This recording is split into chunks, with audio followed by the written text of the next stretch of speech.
Judul: Bayangan di Hutan Sunyi.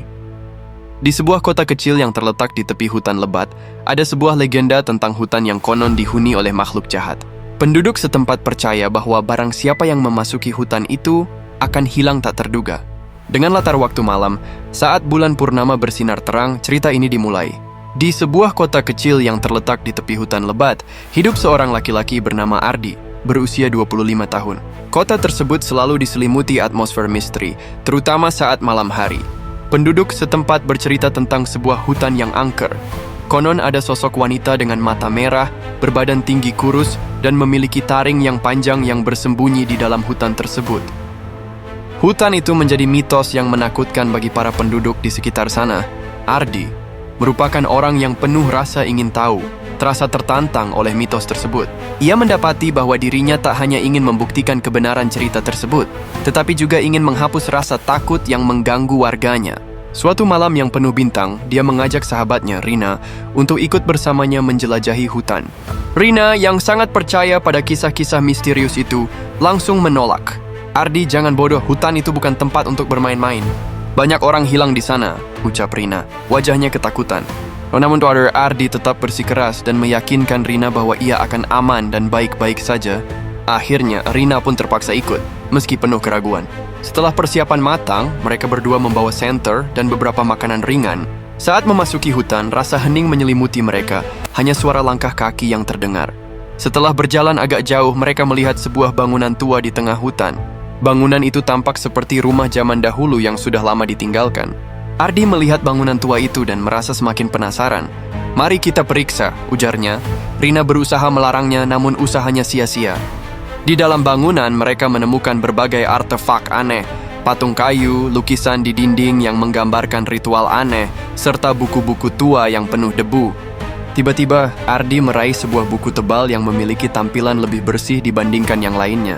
Ketika ia membukanya, sebuah gambar menjijikkan terpampang, menggambarkan seorang wanita yang terjerat di dalam akar pohon, wajahnya seperti sangat kesakitan dan menderita. Mungkin ini adalah hasil ritual yang dilakukan di sini, kata Ardi mencoba menenangkan diri. Rina terlihat semakin takut, merasa ada sesuatu yang tidak beres. Tiba-tiba, suara berdesir muncul kembali dari luar bangunan tua tersebut. Saat mereka berusaha pergi, pintu bangunan itu tiba-tiba tertutup dengan keras. Rina berteriak kaget sambil menutup matanya. Dalam si girlfriend mereka merasakan keberadaan sesuatu yang tidak terlihat.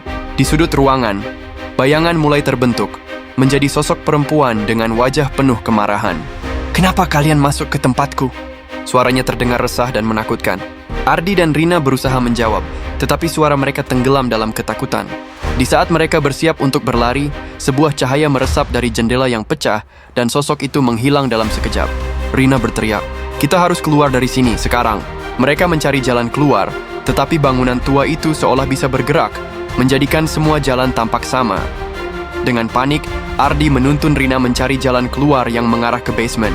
Dalam perjalanannya, mereka menemukan lebih banyak simbol-simbol aneh di dinding. Saat menjelajahi lebih dalam, mereka menemukan sebuah altar dengan patung yang mirip dengan sosok perempuan yang mereka lihat sebelumnya. Di dekatnya ada buku yang sama yang ditemukan Ardi sebelumnya. Rina membuka buku itu dan menemukan catatan yang mengisahkan ritual yang dilakukan dengan mengorbankan jiwa-jiwa untuk dijadikan persembahan untuk setan yang menghuninya. Saya sudah lama menunggu, kata wanita tinggi kurus tersebut, membuat hati mereka berdebar kencang. Ardi merasa seperti terjebak dalam keputusasaan. Benda-benda di sekeliling mulai bergerak, menunjukkan bahwa mereka sudah menarik perhatian makhluk tersebut. Mereka berlari keluar dari lebih gelap dan lebih menakutkan. Akar, ranting, dan bayangan seolah menghalangi jalan mereka, menciptakan suasana yang semakin mencekam. Dalam keadaan panik, Ardi dan Rina berlari tanpa arah. Tanpa disadari mereka terpisah. Ardi, yang berusaha mencari Rina, menemukan dirinya di tengah clearing kecil. Di mana Niger, dia melihat sosok wanita tinggi kurus yang sama, namun kali ini lebih menakutkan. Di mana sahabatmu? Dia akan menemui nasib yang sama seperti orang-orang lain yang masuk, kata sosok wanita tinggi kurus itu, matanya bersinar dengan kemarahan. Ardi berusaha melawan rasa takutnya dan bertanya, mengapa kamu melakukan semua ini? Sosok itu hanya tertawa, dan Ardi menyadari bahwa ini adalah permainan makhluk tersebut. Sosok wanita tinggi kurus itu terlihat semakin menyeramkan dengan mata merah dan tawa jahatnya. Dalam keadaan putus asa, Ardi berlari dan kembali ke bangunan tua itu, berharap menemukan sesuatu untuk mengalahkan sosok tersebut. Saat sedang mencari-cari, dia menemukan sebuah cermin tua di dalam sebuah kamar. Dia ingat mitos yang mengatakan bahwa cermin bisa dipakai untuk menakut-nakuti setan jika disorotkan ke arah wajah mereka.